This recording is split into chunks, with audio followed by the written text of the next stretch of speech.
Hello, and welcome to All Things Considered, a podcast where we discuss important issues with fascinating guests through the lens of critical thinking. I'm your host, Christopher DiCarlo. Today's guest, Kelly Carlin, the daughter of the world's funniest comedian, George Carlin.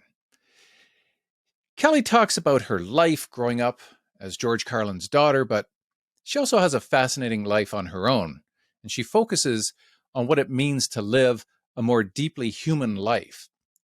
Kelly's a motivational speaker, and she's also an advocate for freedom of expression, as was her dad. She has a particular interest in the evolution of consciousness, and she's a practicing Zen Buddhist. She has earned a master's degree in Jungian archetypal psychology, and though she's not a therapist, she has many reflective and helpful insights into the world we all occupy. I think you'll enjoy some of the fascinating conversations we have, not just about growing up as the daughter of, in my personal opinion, the world's greatest comedian of the 20th century. She also has some interesting insights into how to live life in a way that occupies our minds in a way that allows us to be more creative, more free, more in touch with who we are. I think you'll enjoy the show, and without further ado, let's get thinking.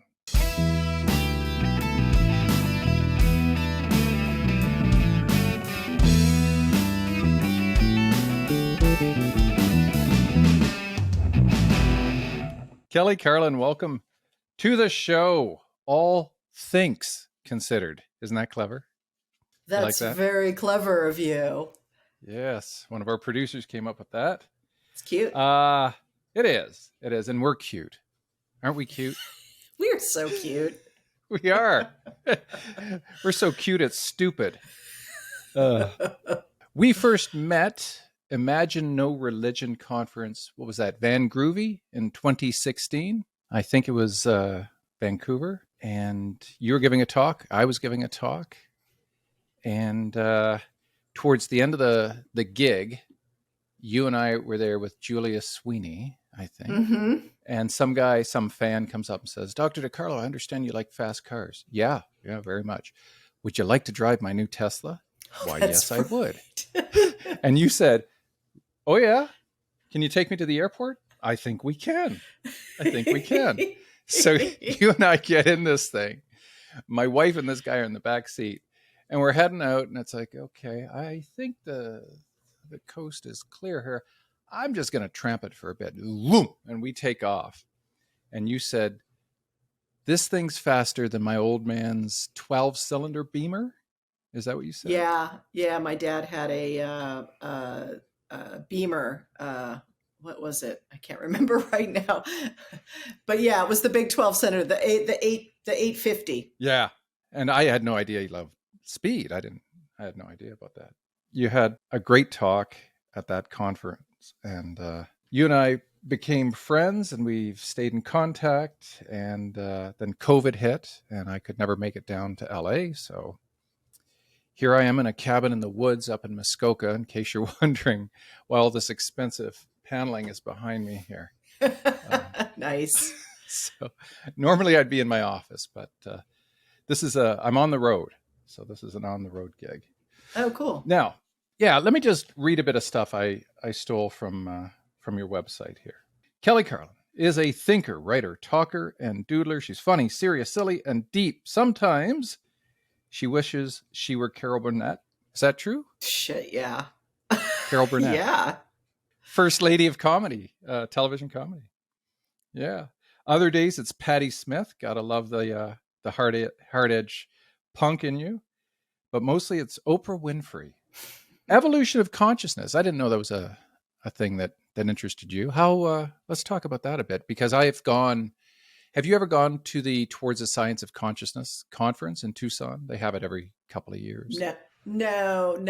I'm not like a serious student of that stuff. I kind of read casually, but fascinated with, got involved with Ken Wilber and his integral philosophy stuff. So the evolution of consciousness through his perspective and developmental, always been interested in developmental psychology and evolutionary biology, anything where we kind of get to witness the shifting and changing level of awareness of our species, what we're aware of, how we, how ego developed, self-awareness. I think that's why I'm interested in Jungian psychology, the difference between self-awareness and shadow. I mean, those are the two things that, conscious and unconscious fascinate me.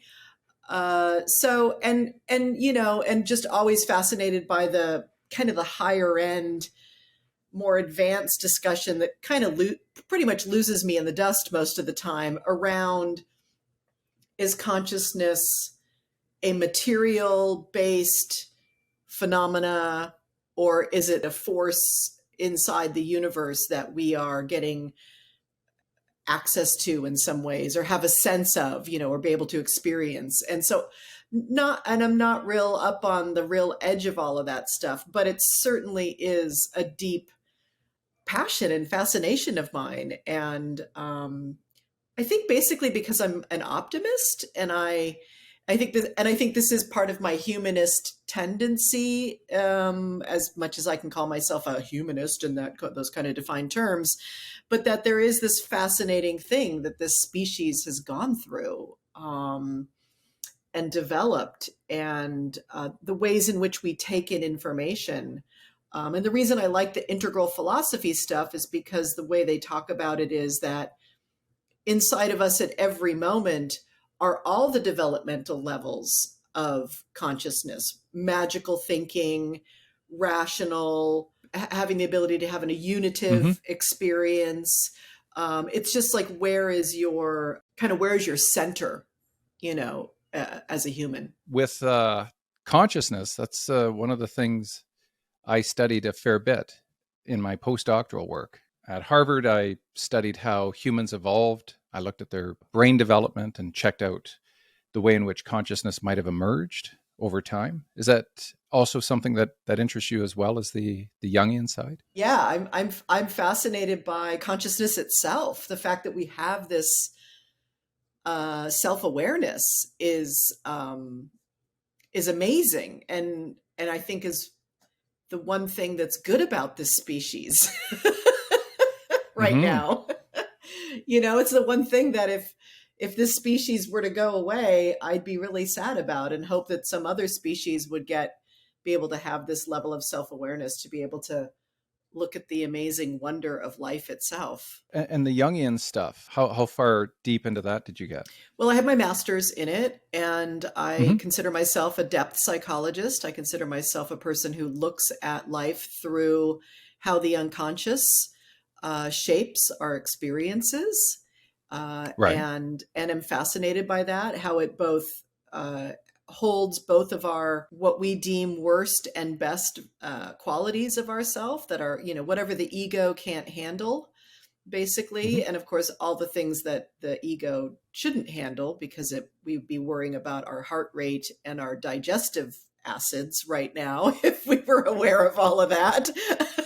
Right.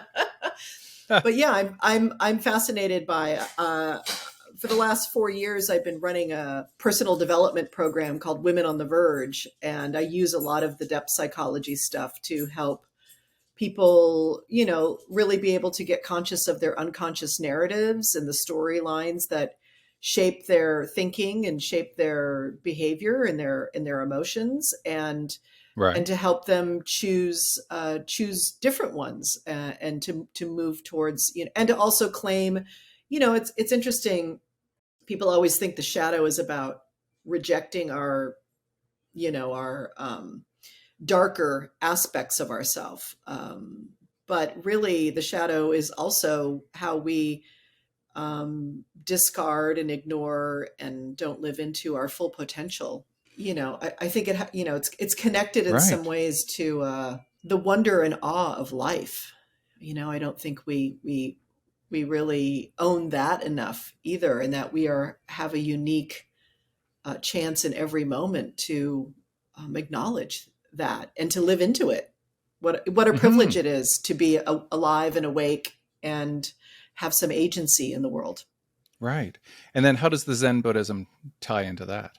I think for me, the Zen stuff came from a a true curiosity about wanting to experience that unitive consciousness experience. And so I think that's kind of the search at the beginning. That's kind of the new age search, as you want to find that unitive experience. Um, and what I loved about Zen was that it wasn't about, it didn't have to, there was nothing extraneous. It was really about, if you focus on your breath and focus on compassion, Mm-hmm. and if you learn to be a witness to your thoughts and emotions and get some compassionate detachment from them, uh, things shift, and Mm-hmm. it's pretty profound, as we know, because I mean, mindfulness has become all the rage the last 10 years. But For I'm a sure. student of Thich Nhat Hanh and really love his big heart and his kindness and the way he approaches it and just his ethical stances in the world also. So, the what I try to teach my clients is a couple of things, but the first thing I always teach them is the practice of witnessing through mindfulness meditation or mindfulness eating or even journaling, but learning to witness and become more self-aware so Right. that you can see it partly as a choice. In some ways you can choose to Mm-hmm. have different thoughts, and you can choose to step into a different mindset. And I really do think that witnessing is kind of a prerequisite to autonomy and agency. Okay. And tell us a bit then about like True North and like Women on the Verge and things you've done in that respect. Yeah, so Women on the Verge is a year-long program where women come in, and they're mostly women of a certain age, usually over 40, 45, where they've really reached that kind of point in their life where they've probably been immersed in some roles that the menu they were given early in their life, as women are given a much more limited kind of menu than men are in our culture, consciously and unconsciously. And they're looking to really experience their truer self. And so it's a year-long program to help them find that authenticity, that real self. A lot of them come in and wanting to say things like, I want to feel more authentic or more myself or find my voice. And of course, then it's also about getting the courage to take action based on those real values you have, and those new set of goals, most likely. And Right. part of that takes renegotiating your roles and relationships in the world, Mm-hmm. and also improvising and playing and learning how to try new things. And women have a lot of imposter syndrome and perfectionism.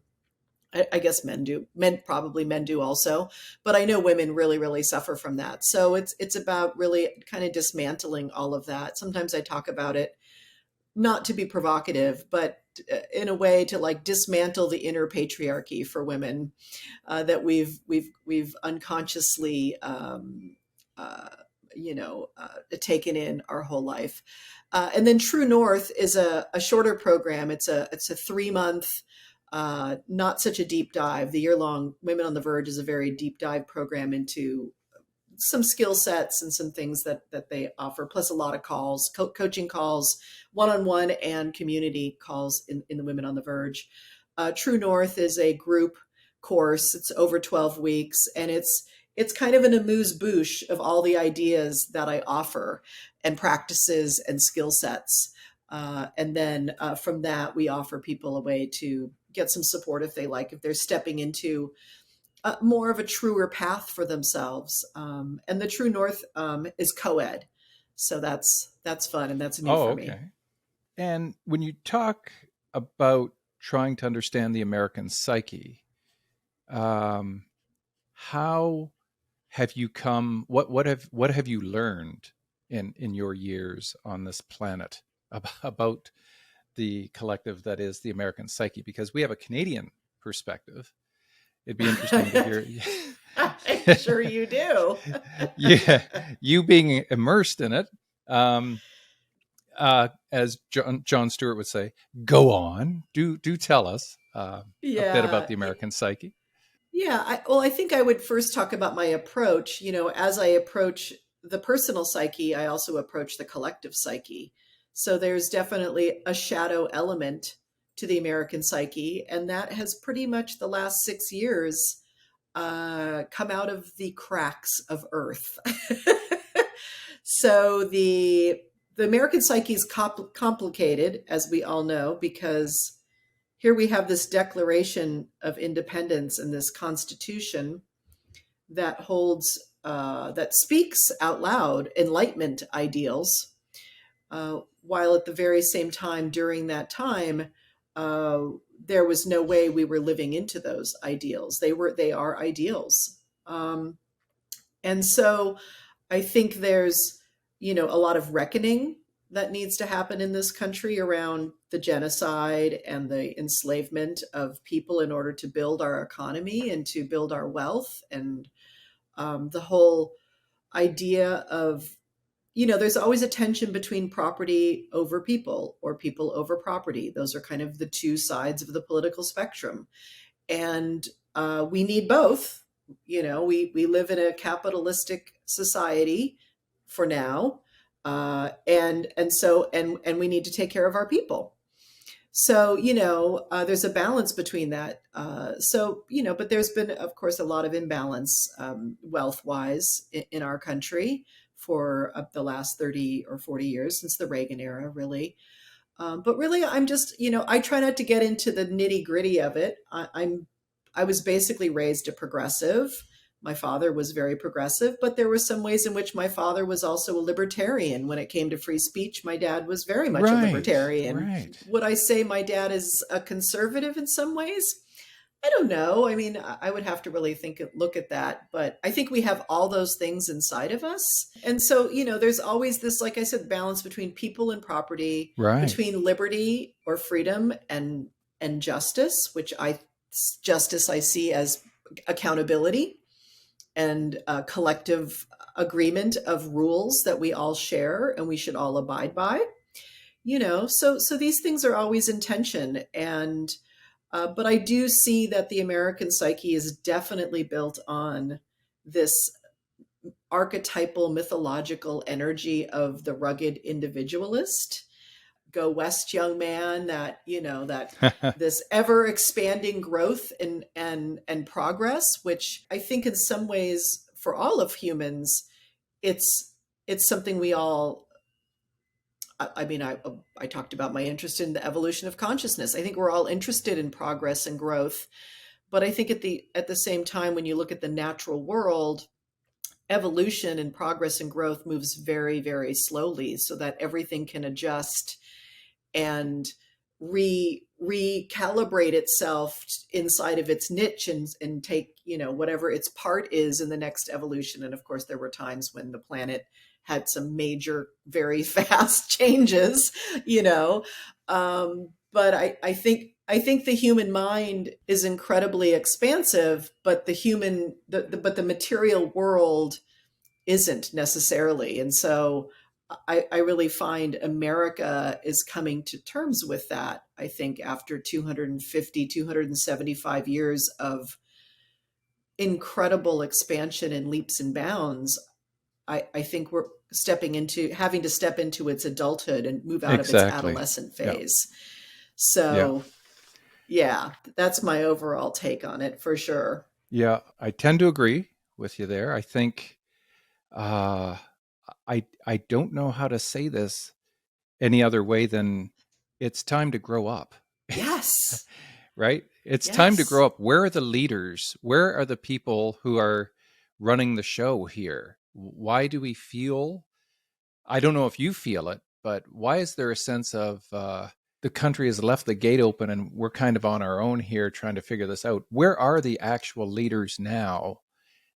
It just feels like there's a void, that something is missing. Maybe Trump did it. I don't know. Yeah, I think it's always a combination of things, but I think definitely um, the fact that the country even entertained him as a serious leader candidate says a lot about kind of the unconscious, what were the needs of those people Right. versus what were really the needs of the collective. And I think it, part of me thinks it's a very much a personal revenge story Hmm. from our culture, and that these people, I hate that term, but the people who were intrigued by him burning it all down or Right. taking the establishment down had felt so left on the side of the road by the mainstream and the establishment for 30 Right. years that I think it was an enormous temper tantrum, and they found the perfect leader to embody that and to give a huge signal to the mainstream, whether it's media or institutions. And of course, the problem with that is that then all institutions are under fire and all institutions are being threatened when you do need some of them to keep a society going. You cannot burn it all down. No. I just watched a great podcast with Penn Jillette Oh, yeah. and the editor in chief of Reason magazine. I Hmm. don't know if you've seen that one, where Penn talks about his transformation since COVID and Trump, Hmm. and really just found it fascinating how he articulated about how it was okay to be the outspoken crazy nut commentator when you knew that there was an adhesion to society, that you could play the role of, like my Hmm. dad did. I Yeah. really felt like my dad played that role too. Like, throw the bomb, drop the mic, wake people up, but then you don't have any responsibility. Penn didn't have to be a leader. My dad didn't have to be a leader. They were playing their role, as Abby Hoffman played his role in the Exactly. 60s. Exactly. But then when Penn realized that the nut was in the White I House, know. It was too late. it was like Penn came back to a center. And that's fascinating to me, that watching him go like, hold on, no, this isn't okay. It's not okay that the pig, like Abby Hoffman, in the 1968 when Abby Hoffman ran a pig for president, it's not okay if the pig wins the presidency. It's only okay if you can play the role of the fool, speaking to power in that way. But when the fool himself becomes the president, whoo, we're in trouble. And Yeah. so we're Exactly. crawling out of that experiment right now. Yeah. I mean, Plato warned about this 2,400 years ago, right? He said, look, democracy is only so good as you're willing to take care of it. And the minute you vote in a demagogue or a popular person over somebody who's in the know, the excrement's going to hit the oscillator, right? I'm writing that down, Christopher. The I'm paraphrasing. excrement is hitting the oscillator. Well, let's keep it clean here. This is Okay, a fine. If you family-oriented show. insist, I'll try. Now, we're talking about the American psyche. The new doc is out, American Dream. You mentioned in past interviews that you lived the American dream, right? Your dad came from a kind of a poor side of New York and then worked his butt off to become. Well, I mean, this is a podcast about critical thinking, so I'll just put my biases on the table. George Carlin was the greatest comedian who ever lived. You grew up and lived an interesting life, and I've been watching some of the documentary where you're being interviewed as a young child. Tell us about that headspace. What was Yeah. that like? Well, I traveled a little bit with my dad. We would travel during the summer when I would have school off. We lived in LA here. We moved out here in '66 for my dad's career, and Okay. there were two major things that shaped my childhood and my sense of the world. One of which was certainly my dad being someone who was on TV as a child. That was the first way I experienced him. A little bit in the clubs. I'd go to Las Vegas and would see him. I saw him open for the Supremes once when I was teensy little thing. I think I was about 6 or 7. So Ah, there was that thing, which is kind of hard to understand when you're a kid. You just, mostly my dad was just on the road a lot. And so he was gone a lot. We moved out in 66 and, I mean, he was always on the road, but really those first kind of formative years for me, I was about 3 years old. So age like 3 to 10, dad was gone a lot. I looked at one of his calendars once and he was gone like, I don't know, 30 weeks of the year or something. I mean, it was a lot. So that shaped my experience a little bit, him kind of being gone, absent father. And then he'd come home and he'd have the gifts and he'd be the kid. And my mom would be kind of upset about that because she'd have to be both the dad and the mom when he was gone, of course. And then right, the other thing that really right. shaped my life experience growing up was first my mom's alcoholism, which was pretty prevalent pretty early on in my life. By the time I was 5 years old, I kind of knew something was up and there were arguments in the house, and she would personality would change when she would drink. And then as the 70s approached, LSD and cocaine came into the household, and that was my dad's stuff. My dad had always smoked pot. That wasn't an issue for my dad. He drank a little bit. That wasn't his main issue, but really cocaine was really bad. And through the 70s and part of the early 80s, he was pretty much done with it. I'd say by the early 80s. I think he did it a little bit on the road. I don't know. I wasn't there, but I think so. Um, and that really shapes a life. And I think a lot of people grow up in, if not that chaos, some other kind of domestic chaos, whether it's mental health issues or domestic abuse issues or sexual abuse. A lot of us walk through chaos. And so, one of the reasons I've been so open and forthright with my story about my family is because I really do believe that this is also part of the American story. Is we're kind of an average American family in that way. And I really knew that I had a privileged position to have a little bit of a soapbox to be able to share my experience and the fact that my family made it through and how we made it through, and that I made it through, even though I did have a lot of lingering effects from those days on my own behavior as a teen and in my 20s, and and mental health issues myself because of it. Um, but I wanted people to know that they're not alone, and that even the families of the guy that you think is probably one of the smartest guys on the planet or one of the most enlightened people there is, he's still a human being who was struggling with issues at home and issues within himself. Right. I remember the my first experience in the Guelph Public Library listening to Class Clown. And I I'm 10 or 11, and the seven words you can't say on TV comes on, Hmm. and I'm howling, and the librarian comes over and says, young man, you can't do that." And I'm like, "What?" Like, cuz you have headphones on. Right? "You can't do this." I said, "But it's funny." "I don't care. This is a library. You can't laugh." So now he was arrested in 72 for that particular act, Hmm. using the seven words.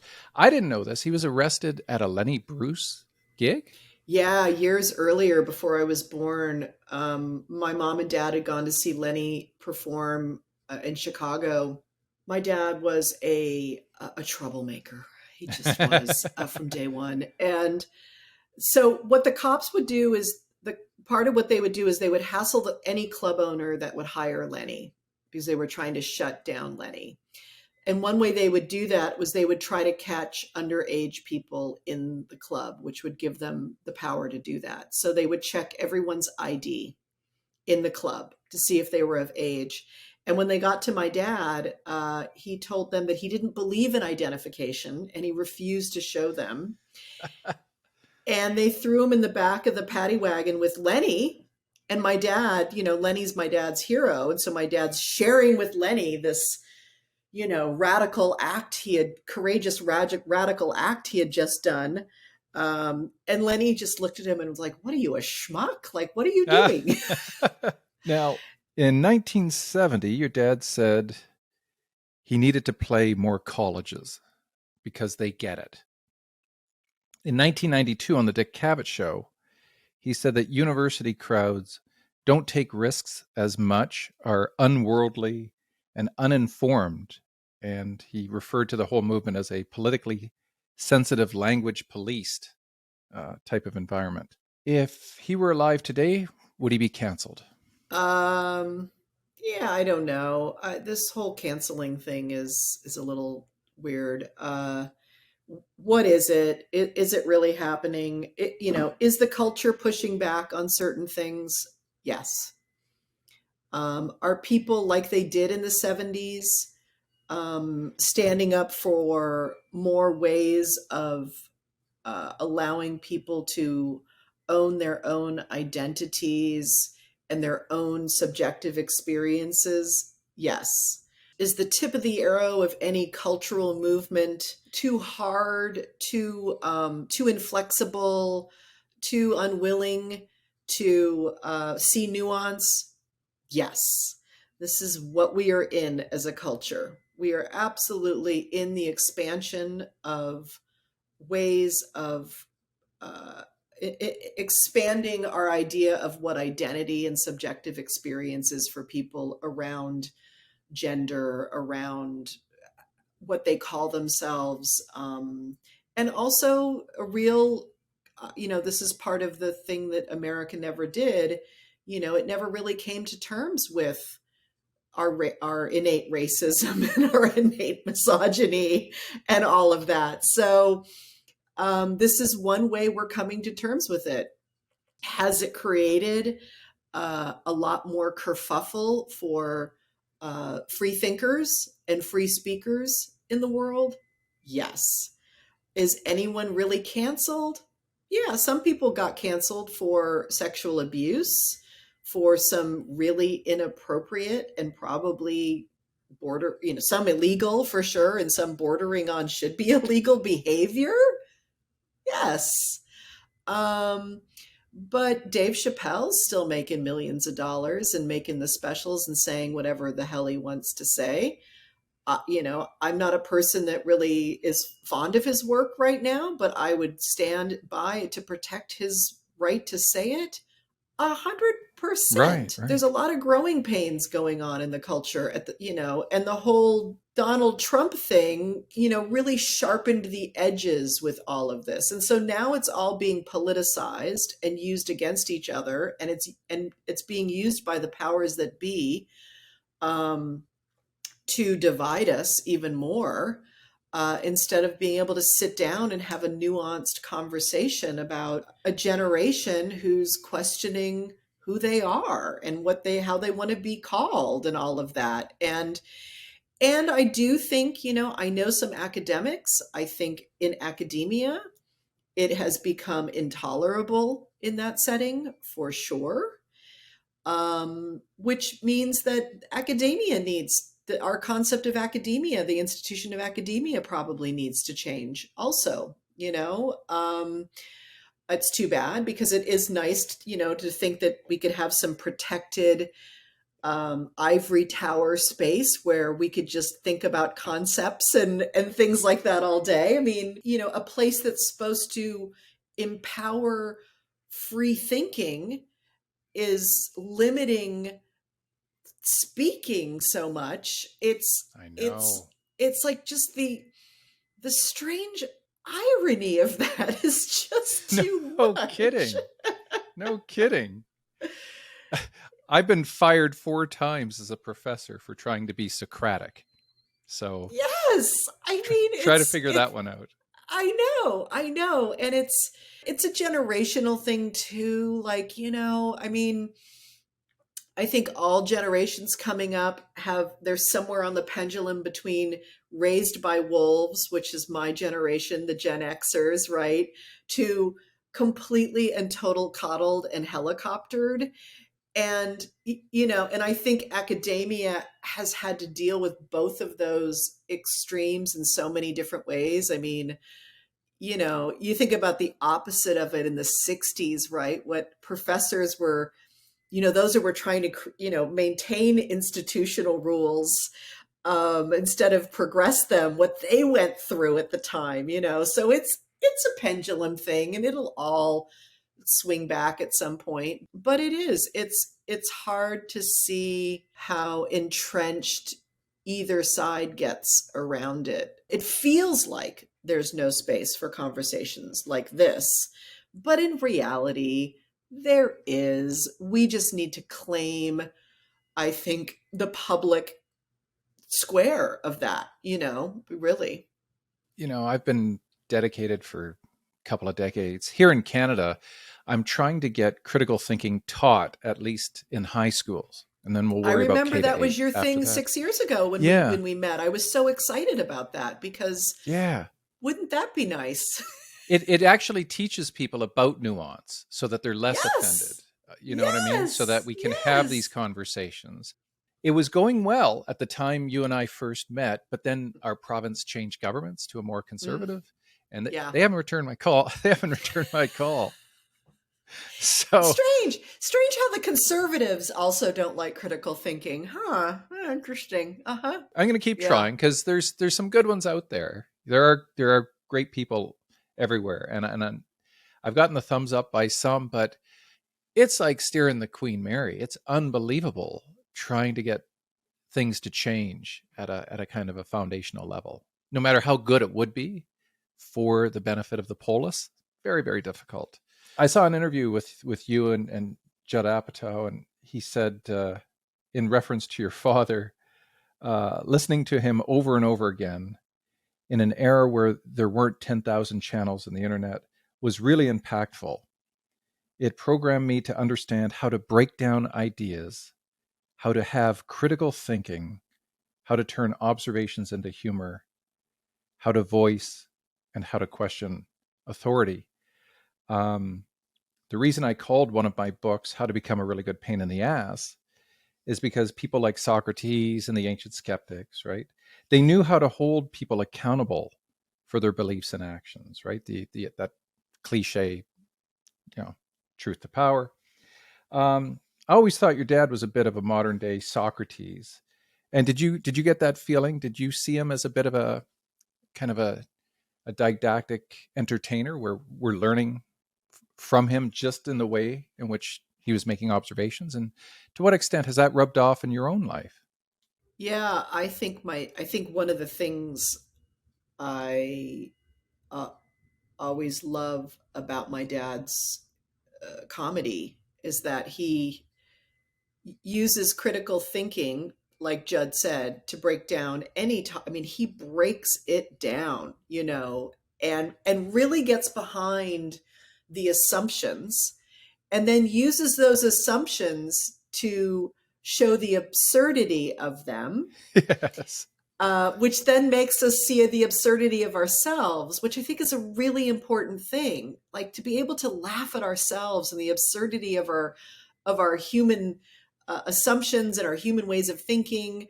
And not in a, I mean, and my dad would use the hammer sometimes in order to break those assumptions down and to kind of make a big point of it. But also there was plenty where he used, that kind of aren't we silly and ridiculous kind of a thing, at the smaller things. I don't know if we kind of come in. I don't know what your idea of nurture nature with this is, Christopher, around the critical thinking. But I think part of us, I think we kind of do come in a little bit hardwired for it. And then if we're Oh, in the there's right, no question. Yeah. yeah. And then if we're in the right environment, it really activates and kind of comes Correct. online. So, Correct. Yeah. yeah, I think part of my problem is that I've always been an overthinker, which I think is part of the thing that happens if you're a critical thinker, because you're thinking about all the ways in which it is the permeations of it.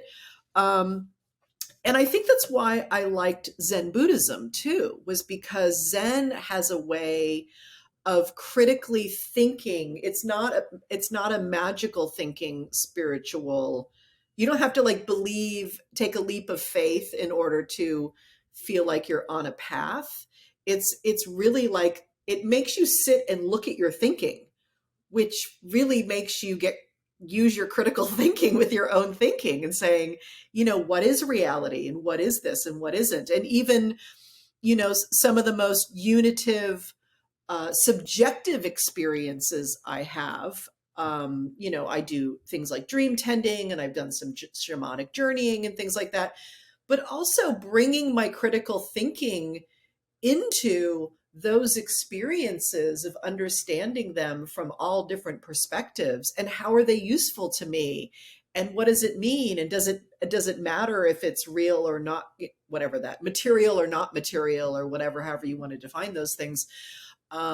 So that's my favorite thing. I mean, that's why I think I call myself a thinker, in my bio, because it's like, I'm always unpacking stuff and always trying to look at it from 10,000 angles. That's exciting. That's where my joy and passion of life comes from. And then those moments when this is why, the Jungian stuff is interesting, because then it's about also bringing critical thinking to your own blind spots and being able to be kind to yourself about your blind spots, not use them to punish other people or to punish yourself, Yeah. but just to acknowledge that they're there and that they are seductive, for a lot of reasons.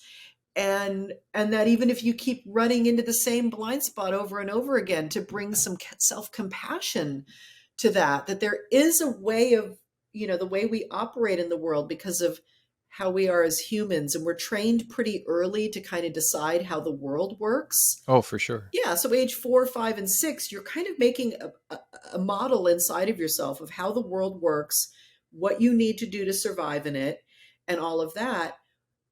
Our brains aren't even like, I don't know how developed they are at that age, but that's a lot of magical thinking going on. And so the ability to come back as an adult, and I really feel like that's kind of 90% of my work with my clients, is like, well, let's take a look at that narrative. Let's take a look at that inner belief and really test it against the reality you're actually living right now.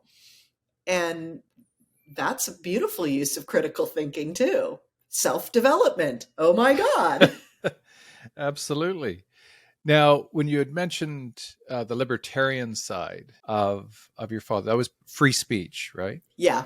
Yeah. And I saw him being interviewed, and he had one of his, I think it was back in '92, he had a CD or something, and it had those parental guidance labels on it. Remember, this may contain explicit Yep. content. Another one of my heroes, Frank Zappa, spoke out largely against that kind of censorship or warning or whatnot. Did your father ever meet Zappa or hang out with him? Or I don't know if he did or not. I know he has a lot of Zappa albums, a lot of vinyl. When he died, before I died, he gave me all of his vinyl.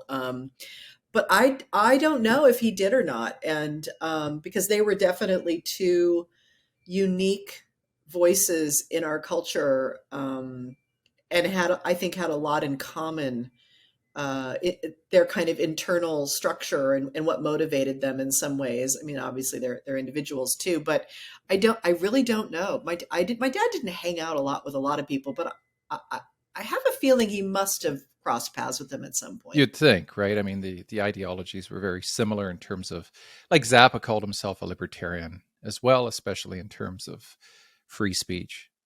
So, is there still an American dream? Is it alive? Is it a nightmare? What is it? I think at that phrase. I was going to do a documentary about the American dream, and I started doing a lot of studying about it. And that phrase itself came online in the culture, early in the 20th century, and I think it was very much utilized by the powers that be to really churn the economy. To get it's aspirational, right? It's an aspirational thing, and I think at that time it was real. I mean, there were immigrants coming, and their lives were changed, and this ability to the difference between being born in England or any other place where you're kind of, your lot is your lot, right? And not many people get to move up. So I think that upward mobility is part of the American dream. Um, but I think as it stood back then, I don't think it is. Of course, it's still real. I mean, anybody can raise themselves through the mobility.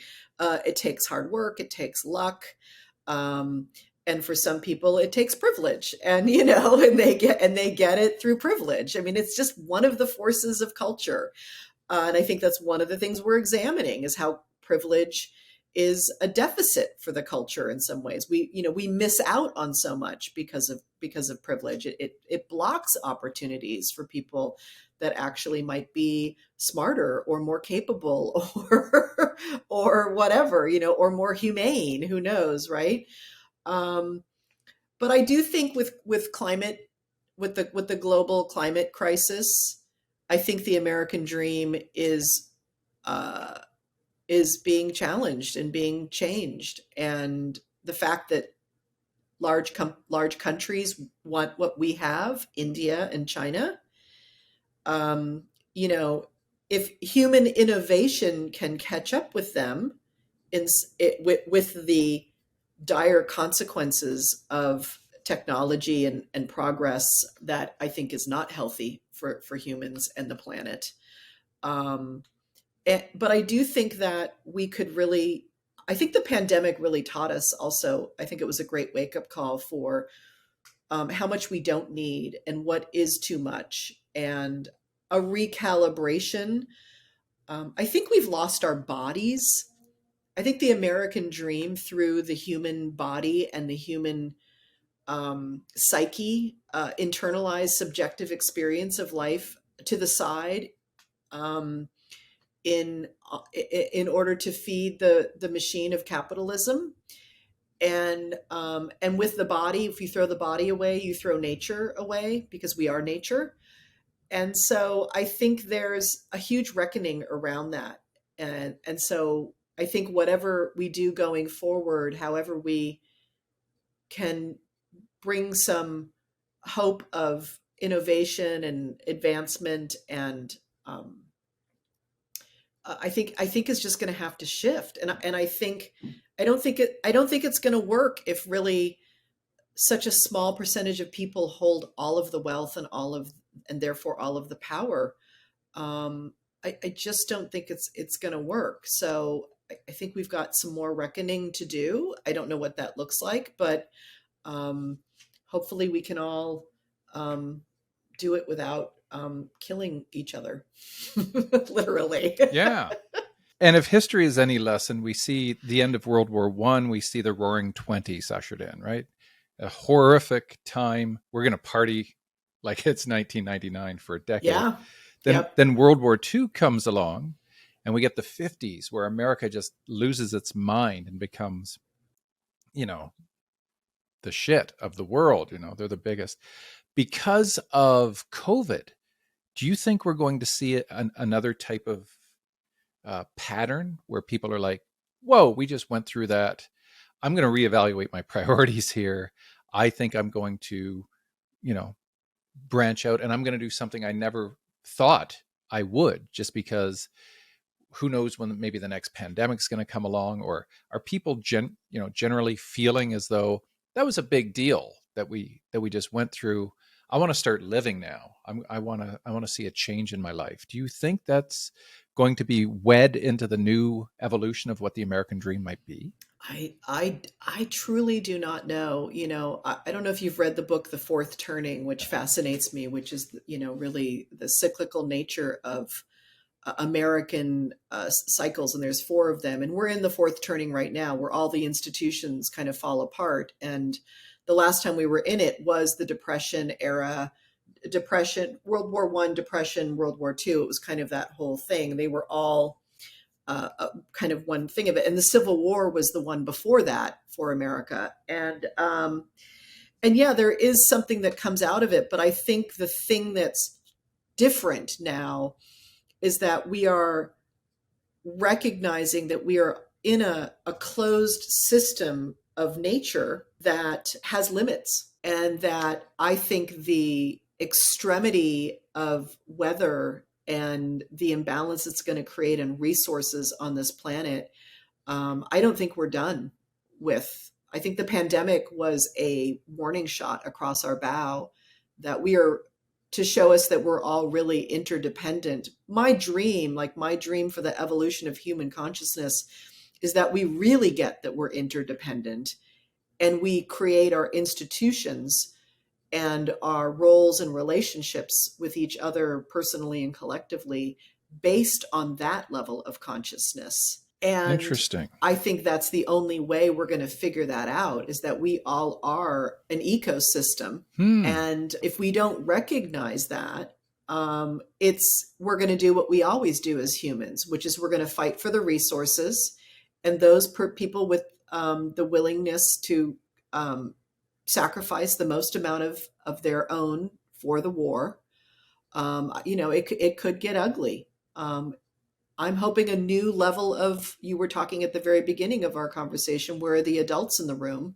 Yeah. I'm hoping that, from these younger generations that are coming up, and some of the younger Gen Xers and the millennials, that a new level of adult does show up in the world that understands this interdependence and is willing to help us put down our guns and put down our voracious appetite for things, and the greed part of our psyche, in order to really take care of each other.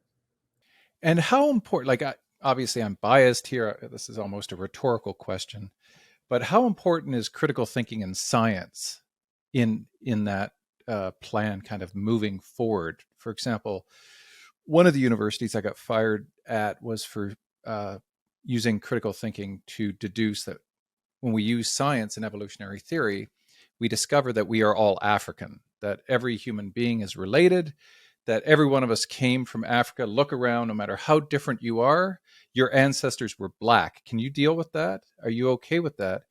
And I got fired because I was being accused of racism somehow. And I was Eurocentric because I used science to prove my point. So I got my ass canceled real fast, and that was in 2005 in a Canadian university. So, how are we going to get the world on board that we're all related? That when you pull the trigger and you're shooting at that person, they're your cousin, pretty much. If you do the math. And I do think the pandemic kind of woke people up a little bit to that, because it wasn't like, oh, it's just China that's dealing with this bird flu, like we used to, like, oh, Asia's dealing with it, or Africa's dealing with Ebola. It was suddenly within 2 weeks we were shut, it was like that. And I think it really woke people up to the connection of all of that. I think at the time, because of Trump and because of those people who, which is just always makes me laugh, that they accuse everyone else of being too emotional when they have they're not using their critical thinking at all and don't believe in science. Look, science doesn't know everything, right? That's the whole point of science. Science is curious and it's always asking questions. Do I have subjective experiences that shape me and bring quality to my life, and give me understanding and knowledge about things that science doesn't, and science doesn't know how to explain? Yes, of course. But there is, if we were willing to really take science seriously over the almighty dollar, we would have listened to Al Gore 22, 3 years ago when, that documentary came out about climate change. We would have had 20 years.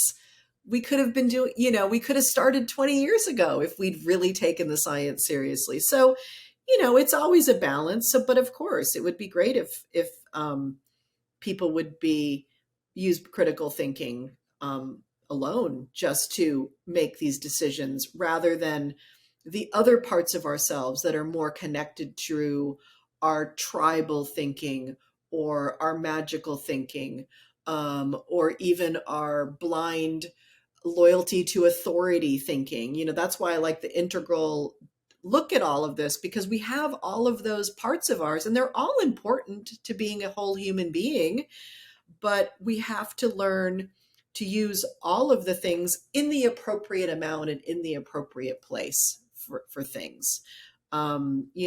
Using magical thinking to get a rocket ship to the moon is not going to work. Using magical thinking to create an art piece in order to connect people emotionally in the space will probably work. So you should use it for that. Yeah, exactly. No, that's a great point.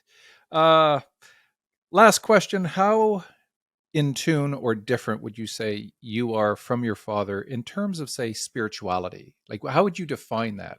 And is that important? Is that an important part of your life? Or are you a total humanist based in science and you're like Carl Sagan, when I look at the universe, I'm in awe of this universe and how little I know about it? I would say I'm pretty in alignment with my dad. He was an agnostic. He was very curious. He had some profound unitive experiences on LSD. LSD changed his values and changed how he sees the universe. He was always a seeker. He tried a lot of different stuff in the 60s and the 70s and even the 80s. Paths and teachers and all sorts of things. I think I've been more of an outspoken person about my spiritual journey and the importance of it in my life, because I talk more about my inner life anyway. I'm very fascinated by inner life, but I'm also Carl Sagan. Like, I'm also in awe of the universe for sure. I mean, I'm curious about why my intuition is intuition. I'm curious about how one changes energy in a room through, like an artist does or a comedian. I'm very interested in the field between us. um, I'm very interested in working within oneself to change your mindset and to change your point of view. Um, all of those things could be seen from a woo woo, new agey spiritual way, and can be talked about in that way a lot. And then there's ways in which science doesn't understand that stuff either and can maybe talk about it more in a material way. There's something that I've really come to love, which is the honoring of the objective and the subjective experience, knowing that they're two different things and that my spirituality is my subjective experience. And as long as I'm not doing anything to harm the world or to harm others with it, and it is bringing quality of life to me and making me, I believe, a better human and acting like a better citizen in the world, then I think it's a good thing. When you start to use your spirituality for power over other people or manipulation, that is terrifying and goes in the category with any kind of authoritarianism or abuse of power.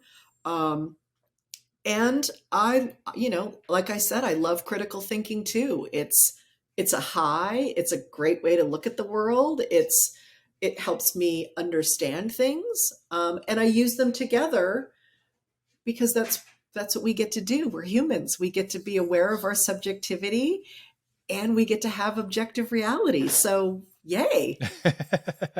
And hopefully have some fun doing it. Well, our time is almost up and I've enjoyed it very much. And listen, I want to thank you very much for joining me. I will do my very best to get down to SoCal and hang out with you for a bit. That would be wonderful.